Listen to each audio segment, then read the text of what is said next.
Welcome back. Time for another episode with Patrick Morrissey. Hey, Patrick. Good morning. How you doing, Paul? Oh, frantic here, but we're glad we could get you on. A few technical snitches, but we're up and running this morning on the Funnel Radio Network. Fantastic. Well, the good news is we've got a fantastic guest who's going to drop knowledge like Steph Curry drops threes. So I love we got that. A good show. So who'd you bring with you? I have the fabulous and talented Mr. John Kreisa, who's currently the VP of Marketing at Hortonworks. And we're going to talk a little bit about how do you scale for growth. Hey, good morning. Good morning. Welcome to the program. As mentioned, I want to talk about scaling for growth. I want you to drop a little knowledge and put a little international perspective on things. But before we get too deep in the weeds, why don't you take a minute to introduce yourself briefly to the audience and talk about you and your background and where you work now? Sure, absolutely. So good to chat with you and good to chat with everybody. I'm John Kreisa. I'm currently the VP of Marketing at Hortonworks, a global data management software company based in Silicon Valley. I've been working at enterprise software companies for over 20 years doing enterprise marketing, and as you alluded to a little bit, worked in international experience everywhere from Australia to Europe and in the U.S. with sales teams, both big and small, at very small early-stage startups, through to large-scale global enterprises. Fantastic. Well, I want to get a little bit, let you share some of your experiences, lessons learned the hard way, and maybe some pointers on what to do specifically in that intersection between sales and marketing. There's a lot of stereotypes, there's a lot of conjecture, but the reality is you talked about with 20 years in enterprise. So let's start at the beginning and give me some context, particularly for early stage companies. Maybe you're pre-revenue, maybe you have a Series A, but you're a small company with a big aspiration and potentially trying to carve out some new space. When you advise companies or when you evaluate the market and when you look out, what do you see as the critical ingredients that really make up the foundational elements of sales and marketing success that are allowing a company to get off the launch pad? Yeah, absolutely. I mean, when you're working in a very early stage or, as you said, Series A type company, it's for sales and marketing, it's extremely important to be partnered closely, as you might expect. It shouldn't be the normal kind of cats and dogs relationship that you see with marketing and sales. You're effectively fighting in a foxhole together. You need to be out there trying to make sure you find the market. You're trying to define a market. So it's really a case of an entrepreneurial spirit, right? You've got a new technology. You're trying to evangelize that heavily. You're trying to understand what the workloads are, that it's useful. Really try to find and discover what the repeatable process is, something that you can start to grow around. I mean, if you look at even things like the early days of Hadoop, it was compared to EDW software, even though it wasn't functionally the same. It was quite different. But what you're doing is you're looking to compare and contrast to existing technology, differentiate, and really carve out that market. And from a sales and marketing standpoint, you're doing it together, and it's a fast feedback loop, right, between the two organizations, as small or as large as they are at that time, in order to make sure you're making adjustments real time to the story, to the message, so that you can find that place where it really clicks and starts to scale. So if we're talking about scale, and you also talked about being in the foxhole, you self-describe as a marketing pro, which I know you to be. When you think about who you want and what's the profile of that person who's in the foxhole in the early days with you, what's the sketch in terms of salesperson or sales leader in a small growth company that has the ability to actually execute and help you survive the night, much less take the hill or win the war? Yeah, so good question. In terms of profile, look, it is extremely hard early days to understand who the people are that you need to talk to, what are the profiles. You get a lot of doors slammed in the face. You have a lot of conversations that seem like they go nowhere. So what you need in terms of a sales leader, and what my experience says is, it's got to be somebody who somewhat doesn't take no for an answer and can continue to operate in the face of, hey, we're not sure here, a lot of uncertainty. You have to be very, very comfortable with, we really just don't know where this thing is going to click. And so somebody will go and continue to knock on doors with you, pick up the phone, and go out and really meet prospects, kind of a true hunter profile, if you will, in a sales leader to say, all right, we've got to just go and knock down the doors and figure out what is the profile that we need and feed that back to marketing so that we can put that into the messages, adjust the tools, and adjust the targeting for where we're going out to try to bring in the right kind of prospects. So it has to be somebody with that entrepreneurial spirit and the kind of don't say no and attitude. And when you think about that fast feedback loop you mentioned for a second ago, there's a bias, I think, sometimes that salespeople just exist to do nothing but sell, as opposed to conceptualize, really understand the people and problems and the market issues. their idea of feedback to marketing is get me a better lead. Juxtapose that oversimple sketch of a salesperson with what kind of feedback are you really looking for? And the related question is, how many of those early sales calls do you get out on or are you part of to really, capture that real-time feedback? Yeah, a couple of good questions there, Pat. So start with the second. Early days as a marketing leader, you absolutely have to be out there on the sales calls. Not every single one. There's the day job to do too, but this is an essential component of helping to tune the message and tune the selling process. So you have to get out to a substantial number of the early sales calls. You have to be willing to make those and hear the feedback directly. That said, what you need from a sales leader is somebody will come back, sit with you and say, okay, look, here's what I said, here's what they said to that, here's how they reacted, and even say, I think if we spin it or pitch it this way, we're actually getting to the heart of the issue and understanding what the value proposition is around the software that we're trying to sell or the product that we're trying to sell. So we want somebody in early days in particular who is going to give that kind of very detailed feedback and can also just help partner with you to land that message and improve that message and selling process out into the market. So it's key to get details on what was said, what was reacted to, and even ideas on other ways to go out and pitch it, because it needs to be a team effort here. Makes sense. So you're part of the team. You're accountable like everybody else is. If I go to the other side of the foxhole as a sales leader, and both of you are accountable to the CEO, what should a sales leader expect from his partner in marketing, and what's the measuring stick? In terms of the expectation, right? I mean, you want to be aligned to the CEO. You want to make sure that you are working closely together. And that's not to say that everything's always going to be working, because that would be, the ideal state or nirvana state. But we know there's always going to be issues coming up. What you need is somebody you can work through the hard issues with, and then be able to work that out and not necessarily have to go to the CEO and expect the CEO to work it out. You're not children here. You need to be adults about it and have somebody that you're working with. So you definitely want to find somebody that you can partner with from a sales and marketing standpoint in the hard cases as well as the easy cases, right? Easy when things are taking off and ramping, it's all going good. That is certainly easy, and a lot of people can get along in that environment. When it's hard is when you're still trying to struggle to find and land that message. And that happens in a lot of companies, and it's okay. You just have to be working with somebody and know that you're partnered with somebody who's going to continue to give the feedback and be constructive and positive, right? It's easy to get, as you said, just give me more leads. That's not constructive and positive. What you need is somebody who understands the role of marketing, what marketing can do, and how marketing can help sales really be successful. I mean, marketing exists, as you and I know, we've heard this many times, marketing exists to help sales sell. And we need to be there to do it. But marketing can only do that in partnership, not just, hey, give me more leads. You're not giving me good enough leads. If that's the case, or you think that's the case, let's sit down and talk about it, and let's figure out where the issue might or might not be. 100%. And oftentimes those conversations happen, several times a day or dozens of times a week. The question then for you is, okay, let's say you're out with your partner in sales, you're starting to get some traction, you sign the early customers, and you're starting to get a little bit of runway, which means you got to hire some help. When you think about, the first couple hires on the team and who's going to join the team that are foundational to help you scale, from a what does sales need, what does marketing need, what do those roles look like, and I guess maybe what are the skills and the traits you're looking to hire for in an early stage company? Yep. So from a marketing standpoint, when you start to grow the team early days, of course, you want to have somebody who's focused on demand. You want everybody to somewhat be thinking about the demand process, even if they're not related to what they're doing. Everybody is trying to work on that. So I'm looking for people who are experimenters, a bit of a jack of all trades, right? I want somebody who's doing digital demand, but I need them to understand the other parts of marketing, a little bit of don't take no for an answer type of personality. Many of the early people that I've hired are like that. They're people who just won't quit. They push vendors, they push sales, they push their leaders, they push me. They are people who really have what I call a bias for action, right? They just go, go, go. And I'd much rather have somebody who is acting, who is pushing and trying to move the organization forward and trying to move the overall process forward than sitting back and waiting. So you really have to have people that are entrepreneurial spirit early days. 100%. And with a strong bias for action.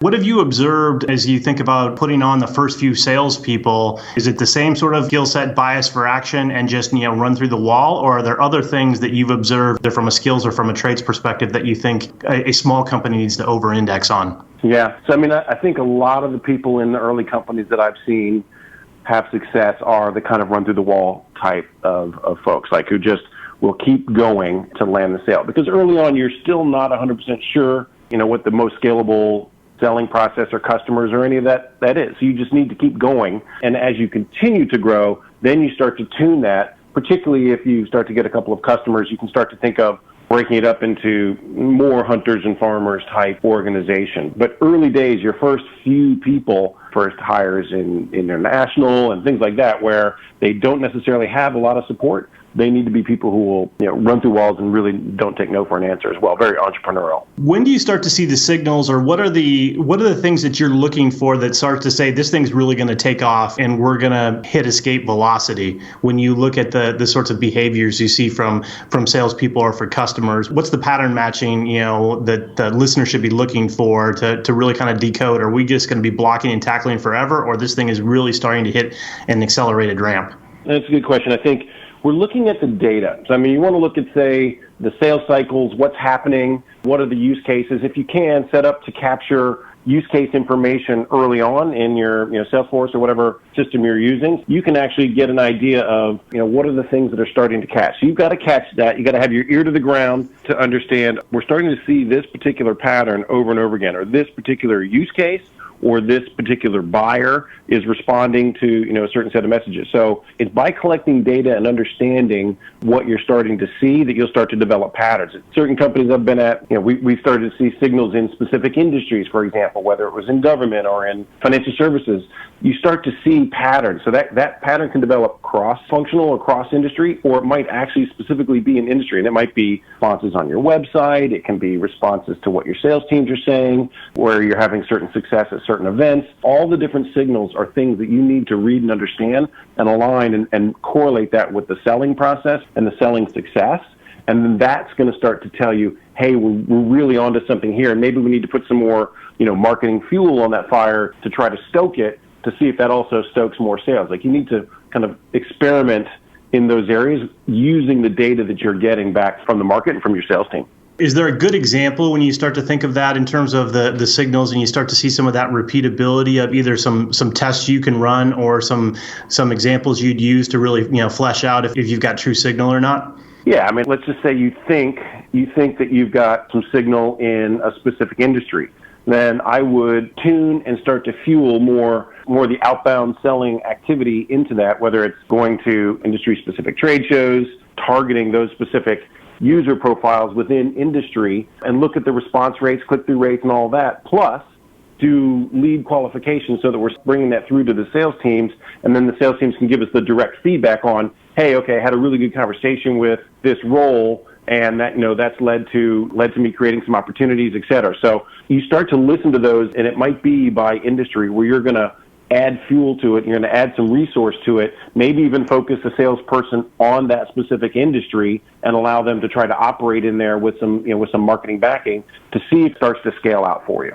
Totally. And the industry thing, I got a whole bunch of questions to you on that, but I think maybe the first one is, what's the tell, or is there a natural break or a natural point in the evolution of a company where it's the right time to go industry? Because certainly there's a bias that, hey, you can't really do enterprise selling at scale unless take an industry-specific approach. But I see a lot of people do that too quickly and they don't get the right kind of results they expect. I think it really depends on the technology, if I'm honest, Pat, because that would be what I'd advise people, because I've seen it both ways. I've seen it where we've gone industry very early on. The startups at 100 people. And that was partially because of the early signals indicated that it was going to be more of an industry play based on the technology that was there. So I don't think there's a good hard and fast rule of thumb. You really, really have to read the data and understand what's going on, because certainly if you have a very general technology and you're getting signals across a bunch of different industries, well, then you want to hold and just grow without doing too much into an industry, because it is resource intensive. By putting a selling resource specifically focused on industry, putting your marketing resources specifically focused on industry, you are narrowing down, more intensive to create those kinds of resources. So it is something where you really have to gauge based on the signals that you're getting and based on an understanding of the technology that you're marketing and selling when you need to make that cutover. So I don't see a hard and fast rule. I've really seen it at scale, and I've seen it done on a fairly small scale. Makes a ton of sense. Let's take a quick time out to pay the bills, John, and I want to pick this conversation up here in just a second. All right. You're only as successful as your customers, and that demands the need for an exceptional sales execution, revenue retention, and customer success. The challenge for most sales leaders and their teams, however, is that their sales process just doesn't match how their customers buy. Sustained growth isn't possible because the revenue team isn't aligned with customers and prospects. With Altify's sales transformation solutions, companies can deliver predictable revenue growth. Yes, we said predictable revenue growth. They can also acquire and retain customers, and they can collaborate across the revenue team to qualify and win new business while delivering value that unlocks cross-sell and upsell opportunities. Built natively on the Salesforce platform, Altify helps salespeople, managers, and executives achieve sustained revenue growth.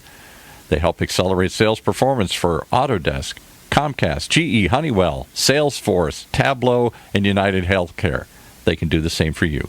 Visit Altify.com, just like it sounds, Altify, Altify.com. And now back to Patrick and his guest. Thanks, Paul, and welcome back. We're with John Kreisa, and he is the VP of Marketing at Hortonworks, and we're really talking about that sales and marketing intersection, about what's required to get to scale and get to growth that all of us are looking for. And when we left off with John, we got into a little bit of a conversation about industry marketing, and I wanted to revisit that for a second, specifically because you mentioned there was no hard and fast rule, John, between when it's the right time to go industry specific.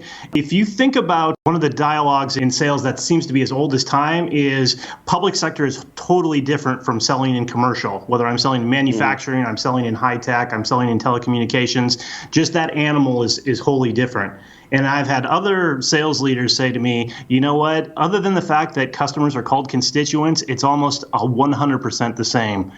Where do you fall on that spectrum, and what's your point of view? Yeah, thanks. And I've worked for companies that sold heavily into government as one of their primary industries, and even worked for some Beltway bandits, as they call us. I'm more biased towards it's a different market. You typically are selling through specific government resellers to the government fiscal year. So there are a lot of things that make it different. They have their own trade shows. You're not typically going to run into government users at some of the broad, just industry-wide conferences. They might be there, not en masse. So it is a different market. They tend to think differently. Now, a lot of the problems you might solve are the same, right? If you're talking about data problems or scaling or analytics and things like that, many of those problems are the same, and so you can use some of the same tuned messaging, but it would be tuned into that market. So I lean towards it's different. I would always look for places I can get economies of scale across all of my marketing efforts, but typically I have seen and have set up separate government marketing, sales and marketing functions. Appreciate your point of view there, and I want to actually build on that question. And you're a Silicon Valley guy; that's home base for you. But you have done tours of duty in Australia. You've worked in Paris. You've lived outside of London, oftentimes for technology companies. And I think particularly there's this notion that everything that important happens in Silicon Valley and then the rest of the world will figure it out at some point. What's your point of view in real life, and kind of juxtapose for me how it works in the Valley when you think about sales and go-to-market versus what you might have seen in some of the other international areas that you've lived in? Yeah, good questions. There's definitely lots of technology, great technologies created in Silicon Valley, some that's not. And the typical, at least startup attitude is win the U.S. and then move overseas. And as you said, that kind of the rest of the world will figure it out in time. I've definitely seen it both ways in terms of technology adoption, in that other areas or other regions of the world are able to leap directly to newer, innovative technologies, right? They're early adopters. Now that varies very heavily by region, right? I'd say that there are certain pockets of Europe that tend to be, a little bit more conservative on technology adoption, but I've seen parts of Asia which tend to lean into technology adoption, whether you're talking about ASEAN region in Singapore or Australia. Like they might be a little bit more entrepreneurial and move to new technologies more quickly. So the adoption rates vary broadly depending on where you are, and it really also depends on the technology. If you're talking about kind of core data technologies, then the adoption might be a bit slower. If you're talking about analytics technologies, the adoption might be a bit faster. Say the sellers that I've worked with in all those places, there's great sellers in every geography, that kind of core ability to go out there and knock down doors and sell and close deals. I've seen and worked with great sellers globally. regardless of the size of the company or the kind of technology that we're working. It really is a matter of the market differences, and it's really a matter of the technology that you're working with at the time. It's something that really for each company, they're going to have to work their way through how quickly they decide if they started in Silicon Valley, if they're going to make that leap.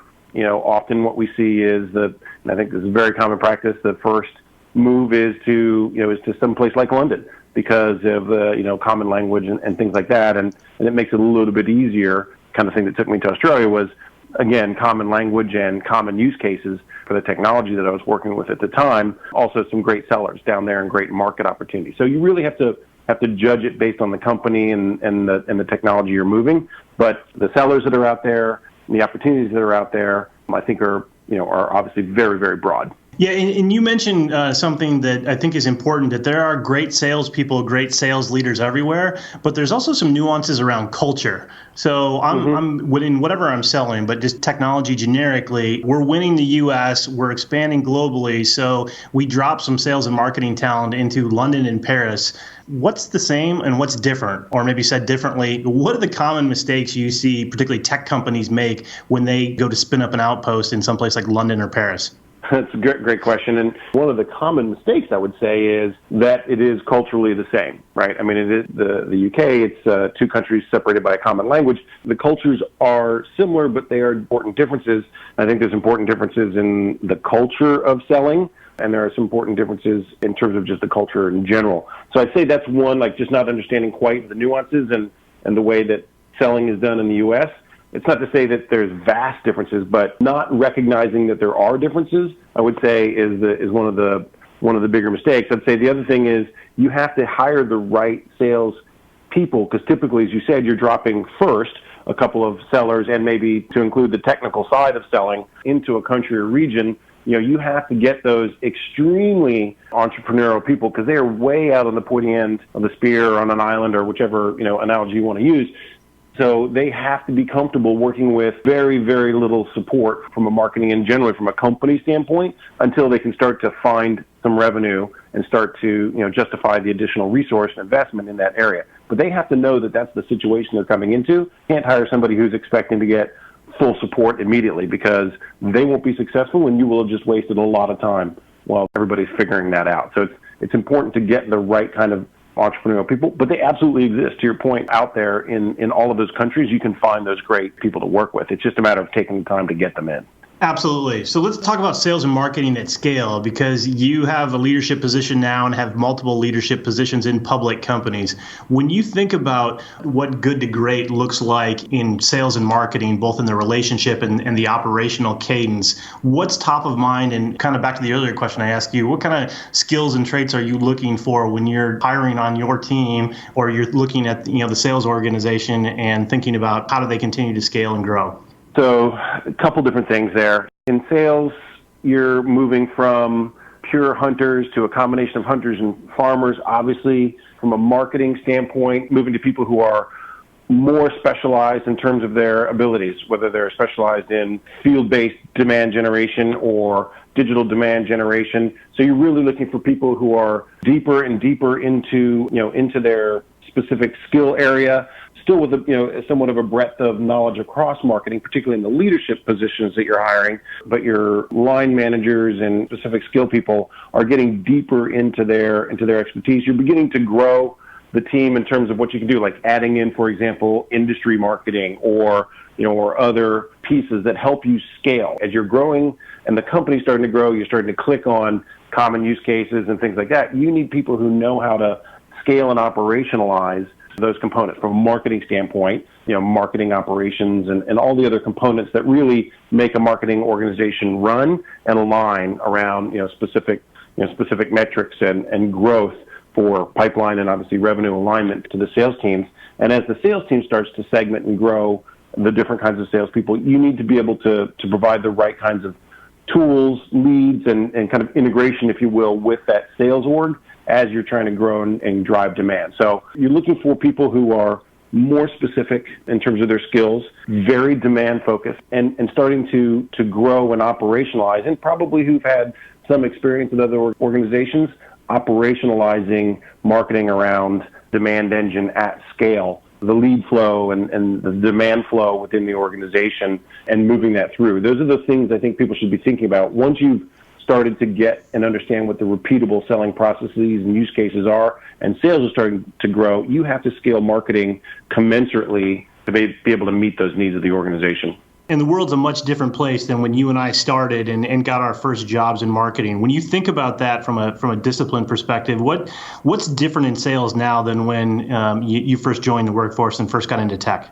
I mean, there's a tremendous amount of technology that's available to a seller now. That's what I've seen in terms of helping them understand and do account planning, territory planning, and understanding what the digital signals are where they can go and look for opportunities. The number of tools out there for intention to buy and things like that, for getting a view of account and an account plan, the digital signals across the plan, for a seller now are better than ever, right? There are so many different tools and technology. So a good seller these days really, to me, understands how to use those tools and technologies to go and prosecute their leads, prosecute and sell into their patch, regardless of how big or what that patch looks like. I think that's the biggest difference, Pat, is the tools that somebody has or a seller has to understand, okay, where's a buying group? Where are the opportunities? Where's intent that I can or can't see? There's so many things that are not only the digital signals that you're receiving directly to your organization, but ability to click into and tap into digital signals outside of your organization, which give you a very broad view of where the opportunities might be that you might see, or opportunities that you don't see that you need to go and uncover. And the world is much more digital, certainly, than when we originally started our careers. And when you think about that now, in terms of how do you bring all these pieces together at scale, what would be your kind of main lessons learned or rules of thumb in terms of trying to drive that sales and marketing alignment that's going to get you to consistently capturing revenue, making the plan, and driving performance? So a couple things there for me that I talk about with my team and share with sales leaders that I work with. So one is marketing exists to help sales. We want to align to and with and partner with sales leadership, sales all the way up and down the organization, whether it's with the field sellers through to line managers all the way up to sales leadership. But we need to make sure we're aligned around targeting, revenue, and pipelines. It's clearly the thing that's going to make sure we're continuing to drive and grow the organization. Secondly, I look for and encourage a bias for action. Talked about a little bit earlier, but I want people in the organization who are going to be doing and are moving forward with direction, with guidelines. But if they don't, I want people who are not sitting back on their heels, but are thinking and taking action and moving forward. So bias for action. A third thing that I really look for, and we use heavily and have used heavily in many organizations, is really to measure and analyze. Right, you've got to be able to instrument your demand engine and understand everything that's happening both in the demand engine and really more broadly across marketing. Right, there's enough digital tools out there and tools out there for measuring the metrics and what's happening, and to analyze that, to look for those signals, like we were talking about earlier, signals of where there might be intent, signals of where we're having success, and using that data. So you've got to use data and measure and analyze.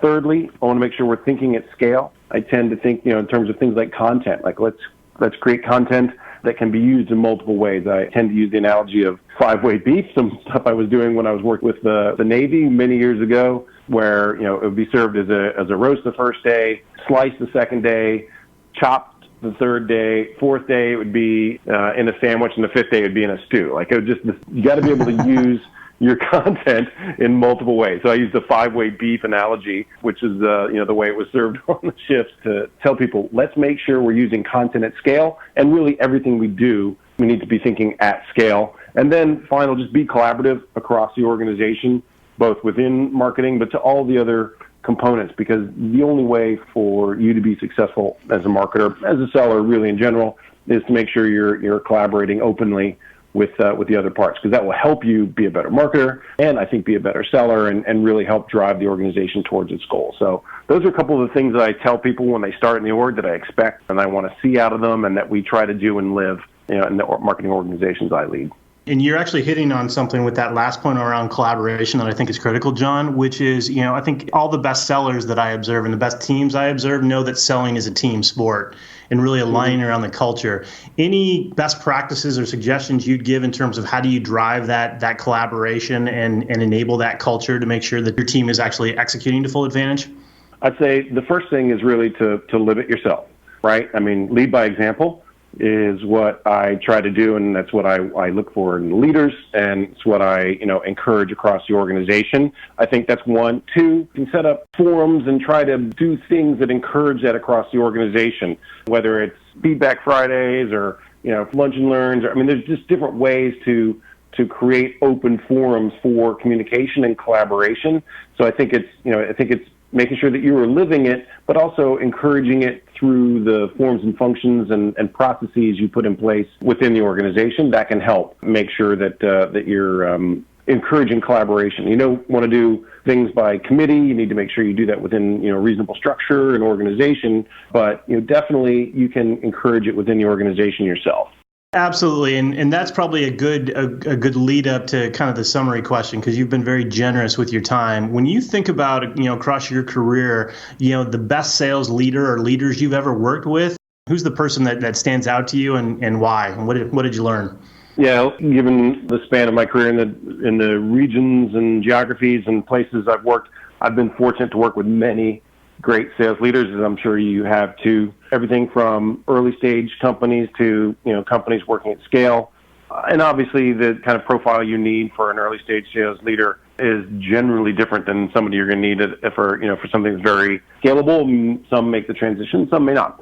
So one of the leaders I've worked with was very good at managing, for example, the qualification process. And this is just a kind of lesson learned I always took away from, because I always really appreciated this.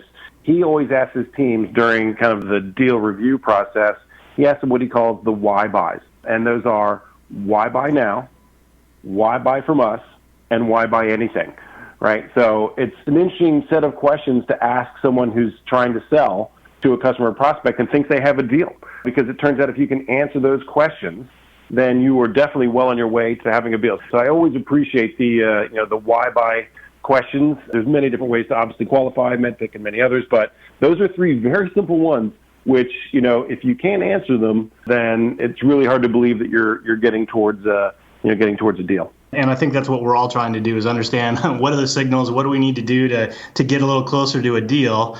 Not to mention the fact that I think everyone took away a 5-way beef recipe that's highly leverageable regardless of industry and regardless of segment. So, John, you've been hugely generous with your time. If folks want to find out more from you or get more of your insight, what's the best way to get in contact? Yeah, probably just reach out to me through LinkedIn. I'm on LinkedIn. You can reach out to me if you have any further questions. Fantastic. Well, just wrapping up today with John Kreisa, VP of Marketing for Hortonworks. John, thanks so much for your time, and good luck in the foxhole and happy selling. Thanks, Pat. Thank you.